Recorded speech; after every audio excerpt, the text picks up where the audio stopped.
चलो दोस्तों, welcome to money stocks. इस वीडियो के अंदर मल्टीपल स्टॉक्स के बारे में हम लोग बात करने वाले हैं। सबसे पहले हम लोग बात करने वाले हैं विप्रो के बारे में। तो बेसिकली विप्रो की अगर बात करें, सबको बताओगे ये कंपनी हमें आईटी सेक्टर से कंपनी बिलोंग करती है। लेकिन सिर्फ और सिर्फ आईटी सेक्टर से कंपनी अपना बिजनेस रन नहीं करती, और भी बहुत सारे सेगमेंट से हमें एक कंपनी रन करती है। आज के दिन अगर आप दोस्तों मार्केट सेंटिमेंट्स अगर आप देखोगे, मार्केट का अगर आप परफॉर्मेंस देखोगे, तो ह्यूज अमाउंट ऑफ गिरावट हमें हर एक सेगमेंट के अंदर देखने को मिले। अगर आप मार्केट की अगर बात की जाए तो मार्केट निफ्टी के अंदर भी गिरावट है, बैंक निफ्टी के अंदर भी गिरावट देखने को मिली, आईटी सेक्टर के अंदर भी हमें कमजोरी निकल के आई। जब हमें आईटी सेक्टर के अंदर दोस्तों गिरावट देखने को मिल जाती है, बाकी कोई सेक्टर से अंदर, बाकी मार्केट्स के अंदर दोस्तों कोई भी गिरावट नहीं होती। लेकिन दोस्तों जब भी मार्केट के अंदर गिरावट आपको नजर आएगी, आपको हर एक सेगमेंट के अंदर हमें गिरावट देखने को मिल जाएगी। और आज के दिन उसी तरह से मैक्सिमम कंपनीज के अंदर हमें गिरावट आज के दिन देखने को मिल चुकी है। विप्रो की अगर बात की जाए तो विप्रो के अंदर दोस्तों कोई भी ज़्यादा हमें जंप देखने को नहीं मिली, लेकिन पॉजिटिव मात्रा में ही हमें विप्रो के अंदर दोस्तों क्लोजिंग आपको निकल के आई है। तो न्यूज़ जो निकल के आई वो भी हमें पॉजिटिव निकल के आई है। और जो न्यूज़ हमें देखने को मिल रही है, कोई आईटी सेक्टर के रिगार्डिंग विप्रो के अंदर दोस्तों न्यूज़ नहीं है, दूसरे सेक्टर से हमें विप्रो के अंदर न्यूज़ निकल के आ रही है। तो अभी हम आ चुके न्यूज़ के ऊपर। यहाँ अगर आप देखोगे, Wipro consumer care plan to invest 100 crore in growing D2C startup ecosystem. यानी कि बेसिकली ऐसे कि मैंने आपके साथ शेयर किया था, विप्रो सिर्फ और सिर्फ आईटी सेक्टर से अपना बिजनेस दोस्तों रन नहीं करती, वो जो अपना बिजनेस है दूसरे सेक्टर से ही भी अंदर से हमें कंपनी बिजनेस अपना रन करती है, और वहाँ से भी कंपनी अपना रेवेन्यूज हमें जनरेट करती है।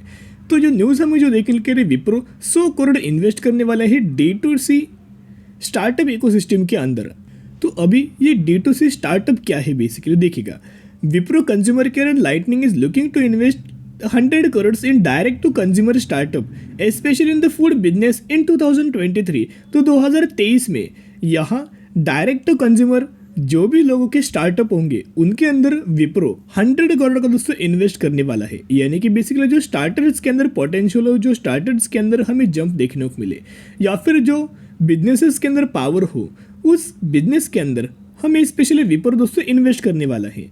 Till now we haven't look at D2C startup especially in the food segment, but now we are more open to looking at it.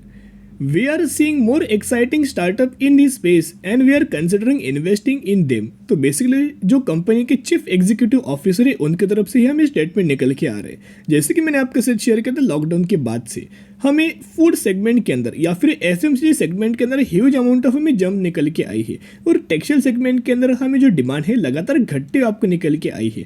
Demand किस में इंक्रीज हुई है? फूड सेगमेंट के अंदर, FMCG सेगमेंट के अंदर। तो जिसके चलते विप्रो को दोस्तों जब पता लगा कि हमें फूड के अंदर जाना चाहिए, डिमांड जहाँ बढ़ रही है, आने वाले फ्यूचर में इस सेगमेंट के अंदर हमें रेवेन्यू इंक्रीज हो सकता है। तो इसकी वजह से नए स्टार्टअप के अंदर जो ये 100 करोड़ का इन्वेस्टमेंट करने का प्लान कर रहे हैं, जिसकी वजह से इन न्यूज़ का भी बेनिफिट या फिर विप्रो को भी बेनिफिट हमें इन इन्वेस्ट करने से मिलते आपको आने वाले फ्यूचर में देखने को मिल जाएगा। तो अभी हम आ चुके हैं नेक्स्ट न्यूज़ के ऊपर। यहाँ अगर आप देखोगे, Wipro consumer enter food category acquires Nirapara for undisclose sum. तो बेसिकली ये जो न्यूज़ निकल के आई है, तो जो निरापारा जो बेसिकली एक कंपनी है जिसके अंदर एक फूड का जो ब्रांड है जो कि केरला के अंदर हमें सिचुएटेड निकल के आ रहा है, और उसी कंपनी के अंदर विप्रो ने हमें एक्वायर करते नजर आया है, बाइंग करते नजर आया है। अभी से बाद जब भी ये निरापारा के चलते जो भी हमें रेवेन्यू जनरेट करेगी, जिसका कंप्लीटली बेनिफिट हमें 100% का बेनिफिट हमें विप्रो को होते नजर आएगा, यही इन्होंने कंप्लीट न्यूज़ के अंदर मेंशन किया है। देखिएगा, the Wipro consumer care and lightning has sign an agreement to acquire Nirapara, one of the largest selling traditional food brands in Kerala for undisclose sum, the foray in the food business category. तो अच्छे खासे basis के ऊपर इनको लगता है कि आने वाले फ्यूचर इन सेगमेंट के अंदर आने वाले फ्यूचर में जंप निकल के आएगी। This acquisition comes after Wipro announce it at foray into a food business in India and aspiration to become a significant player in a snack food, spices and ready to cook market. तो अच्छी खासी खबर, इस खबर का benefit भी जरूर आने वाले फ्यूचर में विप्रो को निकल के आ जाएगा। तो क्या हमें विप्रो के अंदर निवेश कर लेना चाहिए? अगर विप्रो का पिछले एक सालों का अगर आप परफॉर्मेंस देखोगे, तो गिरावट के ही अंदर हमें विप्रो अवेलेबल निकल के आ रहे हैं, और एक पॉइंट पर हमें करंटली कंपनी एक स्टॉप हमें निकल के, और कंपनी के अंदर कोई ज़्यादा हमें गिरावट देखने को नहीं मिल रही, लेकिन पैनिक लेवल भी है और कमजोरी भी निकल के आई है। तो एक जेन्युइन बात होता है, अगर ग्लोबल बेसिस के ऊपर प्रॉब्लम्स हो तो उस सेक्टर के अंदर, उस सेगमेंट के अंदर जरूर हमें पैनिक लेवल निकल के आएगी।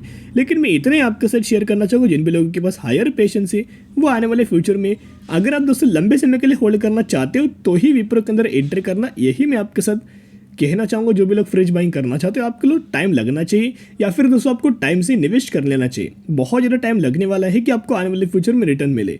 जिन भी लोगों को पहले से लोगों ने हायर प्राइस के ऊपर निवेश किया है वो आने वाले फ्यूचर के हिसाब से होल्ड करके दोस्तों आप ये चल सकते हैं। विप्रो फंडामेंटली बहुत ज़्यादा स्ट्रॉन्ग कंपनी बिलोंग करती है। तो दोस्तों अभी हम लोग बात करने वाले हैं एक कंपनी के अंदर 3:1 रेशियो के अंदर आपको बोनस का हमें बेनिफिट मिलने वाला है। यानी कि अगर आपके पास इस कंपनी के 1 शेयर होंगे तो 1 के बदले 3 एज अ बोनस शेयर दिया जाएगा और यही एग्जीक्यूशन के बाद हो जाएंगे 4 शेयर। वैसे ही अगर आपके पास इस कंपनी के 2 शेयर होंगे तो 2 के बदले 6 एज आपको बोनस शेयर दिया जाएगा और यही एग्जीक्यूशन के बाद हो जाएंगे 8 शेयर। तो इसी रेशियो के अंदर, इसी कंपनी के अंदर आपको बोनस का बेनिफिट मिलने वाला है, जिसकी अगर आप एक डेट देखोगे 26 दिसंबर इसकी हुई एक डेट। तो जो भी लोग इस कंपनी के अंदर 25 दिसंबर या फिर इससे पहले अगर आप बाइंग करेंगे तो ही आप एलिजिबल होंगे और तो ही आपको इस कंपनी के अंदर बोनस रिगार्डिंग बेनिफिट मिल जाएगा। तो बहुत सारे लोगों का कमेंट्स आया था कि सर जी जब भी आप बोनस मिलता है आप उस कंपनी के रिगार्डिंग 2 से 3 दिन पहले आप यह अनाउंस की दीजिएगा। तो बेसिकली दोस्तों अभी 25 इसकी हुई, या फिर अगर आप इस कंपनी से 25 या फिर इससे पहले अगर आप बाइंग करेंगे तो दोस्तों आप एलिजिबल होंगे। यानी कि ऑलमोस्ट अभी तक ऑलमोस्ट 4 दिन हमें बचे हुए हैं। तो ज़रूर कंपनी के बारे में स्टडी करना, एनालिसिस करना और निवेश करने की कोशिश करना। तो इसका अगर आप प्राइसिंग देखोगे 170 रुपये का प्राइसिंग है। मैक्सिमम के अंदर इसी साल स्टॉक मार्केट के अंदर लिस्टेड थी और अभी तक 54% का रिटर्न शेयर होल्डर्स को डिलीवर कर चुकी है। और हम लोग बात करें सिक्योर क्रेडेंशियल लिमिटेड के बारे में, तो इस कंपनी का अगर आप बिजनेस देखोगे तो मल्टी सेगमेंट से कंपनी बिजनेस करते हैं। डिसेंट तरीके से कंपनी सा बिजनेस है, एक यूनिक तरीके से कंपनी अपना बिजनेस फॉलो कर रही है। और जिन बिजनेस के अंदर कोई ज़्यादा हमें बड़े प्लेयर्स निकल के नहीं आ रहे, जो कि आने वाले फ्यूचर में अच्छी खासी ट्रेंडिंग बिजनेस हो सकता है। लेकिन कंपनी बहुत ज़्यादा छोटी, 150 करोड़ के आसपास इस कंपनी का मार्केट कैप है। तो जितनी ज़्यादा छोटी उतना ज़्यादा कंपनी के अंदर रिस्क इन्वॉल्व है। तो जिसके चलते स्टडी करने से पहले एनालिसिस कीजिएगा, स्टडी कीजिएगा और बाद में आप निवेश करने की कोशिश कर सकते हो। डायरेक्टली दोस्तों ब्लाइंडली इन्वेस्टमेंट बिल्कुल भी मत कीजिएगा। और सिक्योर क्रेडेंशियल का अगर आप Q2 का रिजल्ट देखोगे तो हमें रेवेन्यूज के अंदर भी जंप है, नेट इनकम के अंदर भी जंप है और डायरेक्ट EPS के अंदर और नेट प्रॉफिट मार्जिन के अंदर भी हमें जंप निकल के आ रही है। तो अभी हम लोग बात करने वाले हैं IRFC के बारे में। तो IRFC के अंदर अगर आपने आज के दिन एक चीज़ ऑब्जर्व किया होगा तो ऑलमोस्ट हमें 8% की गिरावट हमें आज के दिन IRFC के अंदर देखने को मिल चुकी है। तो बहुत सारे लोगों को एक क्वेश्चन होता है कि गिरावट के पीछे वजह क्या है। इसलिए दोस्तों मैं हर बार आपके साथ शेयर करता रहता हूँ। इनफैक्ट मैंने ऑलमोस्ट कल के दिन तक भी मैंने आपके साथ लगातार कंपनीज के बारे में शेयर किया था कि जल्दी इसके अंदर OFS आ सकता है, जो कि कंपनी खुद कंपनी के शेयर्स बेच सकती है और वही हमें IRFC के अंदर नजर आ रहा है। करंटली अगर आप 33 रुपीज़ के आसपास हमें ट्रेड करते नजर आई है। 8% की गिरावट हमें करंटली क्लोजिंग होते हुए हमें नजर आई है। तो दोस्तों न्यूज़ हमें क्या निकल के आ रही, government likely to sell 11% of stake in IRFC by financial year 2024 as a part of disinvestment plan। तो ये जब भी दोस्तों न्यूज़ निकल कर डायरेक्टली हमें इम्पैक्ट हमें IRFC के अंदर नजर आया, नेगेटिव नजर आया, जिसकी वजह से गिरावट हमें IRFC के अंदर देखने को मिल चुकी है। तो IRFC कोई बुरी कंपनी नहीं है, फंडामेंटली कंपनी बहुत ज़्यादा स्ट्रांग है, गवर्नमेंट ओन कंपनी है। ऊपर से अगर आप देखोगे कंपनी के अंदर करंटली ह्यूज अमाउंट ऑफ तेजी निकल के आ रही है। तो एक बार दोस्तों कंपनी के अंदर गिरावट आपको देखने को मिले, बाद में कंपनी के अंदर बायोंड स्ट्रेटेजी अप्लाई करना और लंबे समय के लिए होल्ड करके चल सकते हो। इंडियन रेलवे को ये कंपनी फाइनेंस प्रोवाइड करती है, जो बिजनेस बहुत शानदार तरीके से निकल के आ रहे हैं। तो अगर आप बाइंग करना चाहते हो स्लाइटली वेट एंड वॉच करना और दोस्तों ज़्यादा गिरावट होने के बाद में आप निवेश करने की कोशिश कर सकते हो। तो आज के लिए इतने करीब वीडियो पसंद है, जरूर वीडियो को लाइक शेयर सब्सक्राइब कर सकते हो। फिर मिलेंगे, बाय।